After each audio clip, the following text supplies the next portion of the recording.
পাঠ করানোর জন্য মহামান্য রাষ্ট্রপতিকে বিনীত অনুরোধ জানাচ্ছি। বিসমিল্লাহির রহমানির রহিম। প্রধান উপদেষ্টার শপথ। আমি মোহাম্মদ ইউনূস সশ্রদ্ধ চিত্তে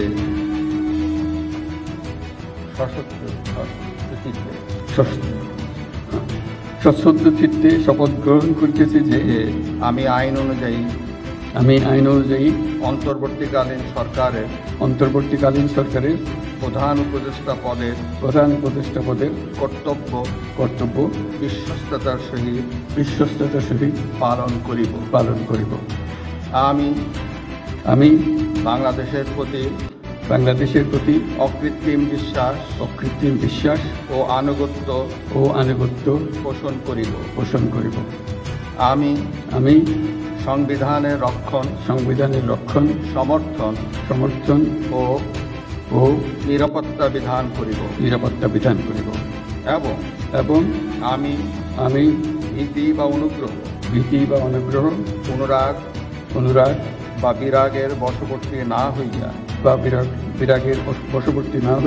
সকলের প্রতি আইন অনুযায়ী যথাবিহিত আচরণ করিব।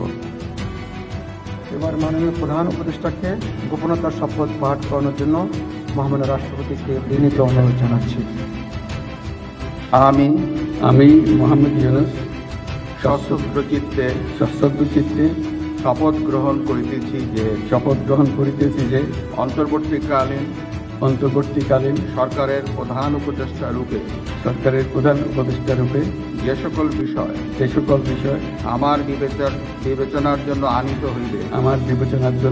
হইবে বা যে সকল বিষয় আমি অবগত হইব তাহা প্রধান উপদেষ্টা রূপে যথাযথভাবে আমার কর্তব্য পালনের প্রয়োজন ব্যতীত প্রত্যক্ষ বা পরোক্ষভাবে কোনো ব্যক্তিকে জ্ঞাপন করিব না বা কোনো ব্যক্তির নিকট প্রকাশ করিব না।